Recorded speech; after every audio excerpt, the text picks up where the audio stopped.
गर्भवती बहू पार्ट 1 में गर्भवती बहू अनामिका, जो कि पूर्ण गर्भवती थी, उसके पति रमेश उसे घर से बाहर निकाल देता है और उसे कहता है कि अपने मायके चले जाने के लिए। हफ्ते भर के अंदर रमेश ज्योति को शादी करके घर ले आता है, जिससे शारदा और प्रसाद बहुत खुश थे, पर ज्योति बहुत गुस्से में थी। रमेश, पहले इन दोनों भिखारियों को घर से बाहर निकालो। ज्योति की ऐसी बातें सुन के शारदा प्रसाद बहुत दुखी होते हैं। रमेश इस बात को मुस्कुरा के लेता है और सब कुछ शांत करने की कोशिश करता है। अरे ज्योति, ये भिखारी नहीं है, ये तो मेरे माँ पिताजी है। रमेश की बातें सुन के ज्योति मुंह बनाते हुए कहने लगती है, ऐसा क्या? मुझे तो लगा कि दरवाजे के सामने कोई भिखारी खड़ा है। Ramesh, I am so sorry. अरे सॉरी क्यों बोल रही हो? देखो, माँ पिताजी को इस बात का बिल्कुल बुरा नहीं लगा, वो तो हमारी जोड़ी को देखकर खुश हो रहे हैं। अरे ज्योति बेटा, हमें बिल्कुल बुरा नहीं लगा। हाथ पर रहते हुए भी इनके पैसों पर बैठ के खाएंगी तो बुरा कैसे लगेगा? ए लड़की! ये सुनकर ज्योति को थोड़ा गुस्सा आ जाता है। क्या लड़की? मैं इस घर में आई हूँ बहू होके, ढेर सारे पैसे लेके। मेरा नाम है ज्योति। आपका नाम क्या है? Hello uncle. मेरा नाम प्रसाद है और इसका नाम शारदा। सुनिए शारदा आंटी, मेरा नाम ज्योति है। सावधान रहेंगे तो मैं रोशनी दूंगी, नहीं तो पूरा का पूरा आग ही लगा दूंगी। अब आपकी मर्जी, आग लगाना है कि खाना पकाना है। इसके बाद तो शारदा का चेहरे का रंग ही उड़ जाता है। शारदा को अब दिल नहीं कर रहा था कि उसके नाम से भी वो बुलाए, पर क्योंकि पैसे थे इसीलिए वो एडजस्ट कर रही थी। अपना दाहिना पैर बढ़ाओ बेटा, माँ लक्ष्मी साक्षात चल के आई है।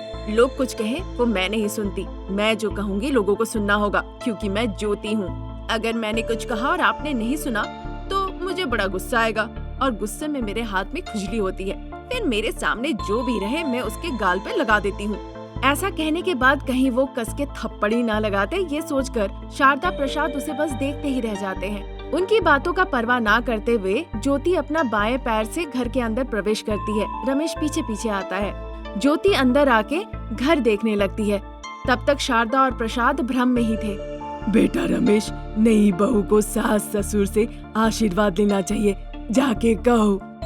मैं नहीं कह सकता माँ, उसने मुझे बहुत पैसे देके खरीद लिए हैं। उसके पीछे पीछे अब पूछ बन के घूमना पड़ेगा, जो कहेगी वही करना पड़ेगा। तुम तो सास हो, तुम इस घर की मालकिन भी हो, जाओ जाके उसके ऊपर हक जमाओ। क्यों डर रही हो तुम? क्यों डरूं मैं? ये मेरा घर है, तुम मेरे बेटे हो, वो बहू बन के इस घर में आई है, यही मैं कहूँगी उससे। नहीं शारदा, घर आने से पहले उसने हमें भिखारी कहा, तुम दाहिना पैर अंदर करने को कही, वो थप्पड़ मारने की धमकी दी, अब क्या उसे पैर छूने को कहोगी? प्रसाद के ऐसे कहने पर शारदा वही रुक जाती है। प्रसाद को इस तरह घबराते हुए देखकर शारदा काफी डर जाती है, पर अपने बेटे के सामने वो खुद को छोटा नहीं दिखा सकती थी, इसीलिए वो प्रसाद को लेकर हॉल में चली आती है। रमेश पहले मुस्कुराता है, फिर वो भी उनके पीछे पीछे हॉल में आ जाता है। इधर ज्योति घूम घूम के घर देख रही थी। ज्योति, लगता है माँ तुमसे कुछ कहना चाहती है। मैंने ना नहीं कहा और उनका मुंह नहीं सिला, तो कहो कहने के लिए। देखो माँ। क्या मैं आपकी माँ लगती हूँ? कितनी उम्र होगी मेरी आप बताइए? सिर्फ 21 साल। माँ? क्या माँ? देखिए शारदा आंटी, मेरा नाम है ज्योति। अगर आप अच्छे से बर्ताव करेगी तो मैं आपके घर की दीपक बनूंगी, नहीं तो मैं आपके दिमाग की बत्ती तुरंत जला दूंगी, समझी? उसकी बातें सुन के शारदा कुछ कह नहीं पाई और वो मन ही मन सोचने लगी, ये कैसी अमीर बहू है, इसकी बातें कितने सख्त है और इसकी हरकतें और भी, ये घर का काम करेगी भी या नहीं? ये सोचकर वो जल्दी से कहने लगती है, सुनो नहीं बहू रानी, तुम्हें सास ससुर का आशीर्वाद लेना चाहिए। मतलब कल अगर कहीं आप गिर गई तो मुझे आपका पैर छूना होगा? मतलब आपका और आपके बुढ़े पति का पैर छूना होगा मुझे? जब उसकी बहू ने उसके पति को बुढ़ा कहा और अपमानित किया, इस बात से शारदा को बहुत गुस्सा आया।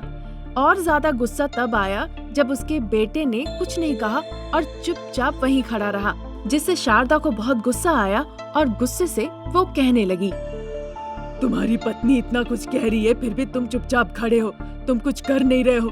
तुम उसे समझाओ हमारी अहमियत क्या है, उसे क्यों नहीं कहते? माँ, उसने पैसे देके मुझे खरीद लिया है, वो तो बोलेगी ही।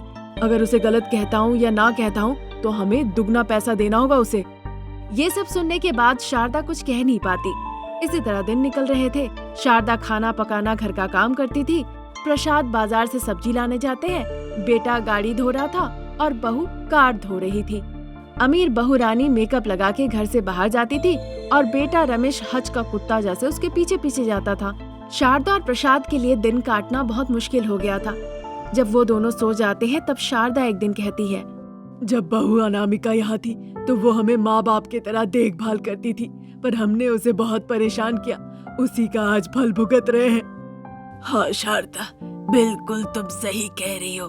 कहावत है, जैसी करनी वैसी भरनी, अब भुगत रहे हैं। इस तरह से शारदा और प्रसाद अनामिका की बातें करते हैं, फिर दोनों सो जाते हैं। अगले दिन शारदा बीमार थी तो इसीलिए वो देर से सोकर उठती है। घर के सामने रंगोली बना हुआ था। डाइनिंग टेबल से पकवानों के स्वादिष्ट खुशबू आ रहे थे। तब अनामिका अचानक बच्चे को गोद में लेकर हॉल में आती है।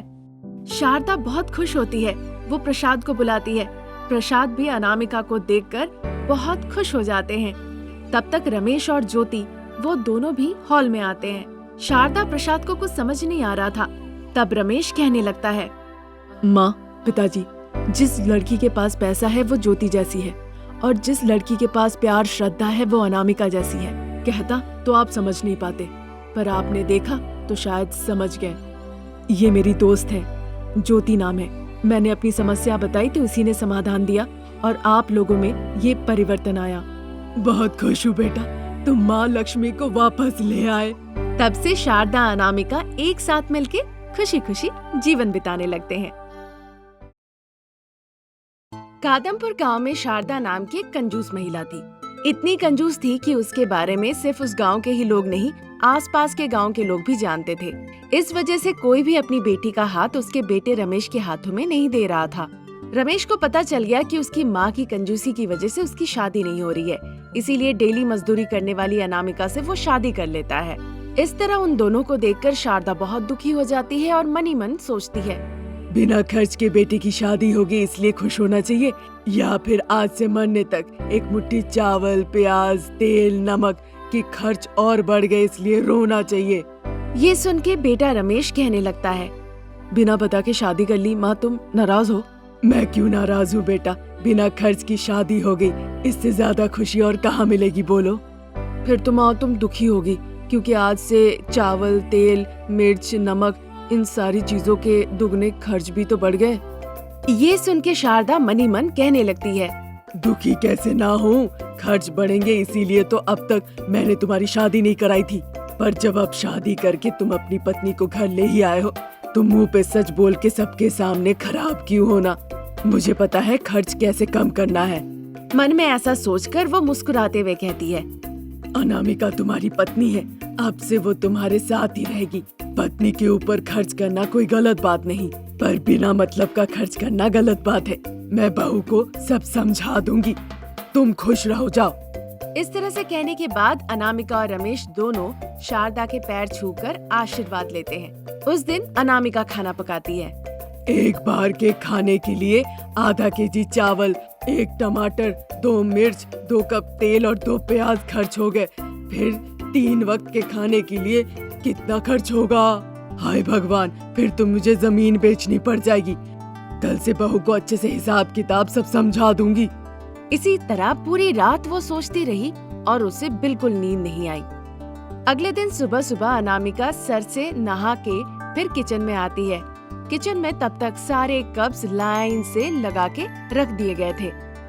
1 कप में तेल, 1 कप में मसाले रखे हुए थे, 1 कप में मिर्च पाउडर, 1 कप में हल्दी और 1 कप में नमक। इस तरह से सारा सामान नाप तौल के कंजूस सासू माँ दे देती है। बहू अनामिका ये देखकर बड़ा आश्चर्य होती है। फिर वो अपनी सासू माँ को बुलाती है। सासू माँ उसके पास आती है। क्या हो गया बहू, तुम जोर जोर से चिल्ला रही हो? इतना मत चिल्लाओ, तुम्हारे गले में दर्द होगा, फिर दर्द होगा तो उसे कम करने के लिए दवाई खरीदनी होगी। बाप रे, दवाई खरीदने में 100 रुपए लगेंगे, वो नहीं दे पाऊंगी, इसीलिए मत चिल्लाया करो। सासू माँ, ये सब क्या है? आप छोटे छोटे कप में ये सारी चीजें क्यों रखी हैं? अब से ऐसे ही खाना पकाना होगा, इस तरह मैं रोज नाप के रख दूंगी। इसे कंजूसी नहीं कहते, इसे बचत कहते हैं। ऐसा कह के शारदा वहाँ से चली जाती है। अब सासू माँ से बात करने का कोई फायदा नहीं, ये सोच के जो जो सामान रखे हुए थे उसी से अनामिका खाना पका देती है। फिर वो विश्राम करने के लिए हॉल में जाती है। वहाँ देखती है कि शारदा एक स्टूल पे बैठी हुई है। ये देखकर अनामिका थोड़ा आश्चर्य होती है। माँ जी, सोफा रहते हुए आप स्टूल पे क्यों बैठी हुई है? सोफे पे बैठूंगी तो वो गंदा हो जाएगा, खराब हो जाएगा, फिर धुलवाने में या नया खरीदने में बहुत पैसे लग जाएंगे। हाय भगवान, इतना खर्च ना हो पाएगा। उनकी बातें सुन के अनामिका को कुछ समझ में नहीं आता। वो सोचती है अगर और थोड़ी देर यहाँ रुकेगी तो वो पागल हो जाएगी, इसीलिए अपने कमरे में चली जाती है। वो दिन निकल जाता है। बीच रात में बहुत जोरों की तूफान और बारिश शुरू हो जाती है। अनामिका छत पे कपड़े सूखने के लिए दी थी, वो लेने के लिए आती है और वो बारिश में भीग जाती है, जिस वजह से उसे बुखार आता है, शरीर गर्म हो जाता है। रमेश अपनी माँ के पास जाता है। माँ, अनामिका को बहुत बुखार है, मुझे 200 रुपए देना, मुझे उसे डॉक्टर के पास ले जाना है। अरे बेटा, मेरे पास तो पैसे नहीं है, चलो तो बहू को देखती हूँ। ऐसा कह के माँ बेटा अनामिका के पास जाते हैं। अनामिका बुखार से तड़प रही थी। उसे देखकर शारदा सोचती है, बहू को देखकर मुझे बहुत बुरा लग रहा है, पर मेरे पैसों के डब्बे से पैसे निकल जाएंगे, ये भी नहीं मान सकती हूँ। क्या करूँ अब? उसी हालत में अनामिका नीचे गिर जाती है और सासू माँ के पैर पकड़ लेती है। सासू माँ, मुझे बचा लीजिए, मैं हाथ छोड़ती हूँ, मुझे अस्पताल ले चलिए। मेरा बुखार ठीक हो जाने के बाद डेली मजदूरी करके मैं आपके सारे पैसे लौटा दूंगी। इस तरह से वो विनती करती है। पत्नी को इस तरह रोते देख रमेश को बहुत बुरा लगता है। वो हाथ जोड़ के विनती करता है, पर सासू माँ अपने बक्से से एक पैसा नहीं निकालती। तब रमेश गुस्से से कहता है, माँ, तुम माँ नहीं हो, तुम बस एक बेजान पुतला हो। तुमसे कुछ कहना ही बेकार है। मैं अपनी पत्नी को सरकारी अस्पताल ले जाता हूँ, कम से कम जान तो बच जाएगी। बारिश में भीगते हुए अनामिका को कंधे में उठा के उसे सरकारी अस्पताल में रमेश ले जाता है। डॉक्टर परीक्षा करते हैं, उसकी जांच शुरू हो जाती है। बाहर बारिश हो ही जा रही थी। रमेश वहाँ रहकर अपनी पत्नी से कह रहा था बस धैर्य रखने के लिए, और उस तरफ शारदा अपने बेटे की चिंता ना करके, बहू की थोड़ी सी भी फिक्र ना करके आराम से अपने बिस्तर में लेट के खराटे मार के सो रही थी। बाहर बहुत बारिश हो रही थी।